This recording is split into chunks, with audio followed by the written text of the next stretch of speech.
So what we've done is that we're realizing that the leisure boom since COVID is really helping destinations and airports build back new connections. So what we're trying to do in advisory lines is to take data about flights, hotels, numbers of tourists, and consider where you as a tourism board are going. How do you see your future? Which routes, which cities, which markets?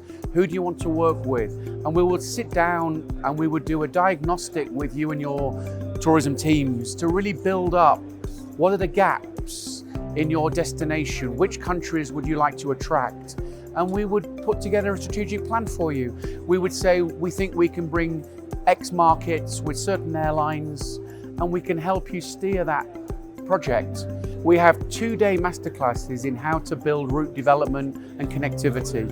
What we're trying to do is take tourism boards and airports away from their normal day-to-day and think about how will you structure a business plan to an airline. Why would an airline fly to your destination or to your airport? What are the mechanics needed to build a business case for airlines to fly? These are the things that we'll uncover over 2 days.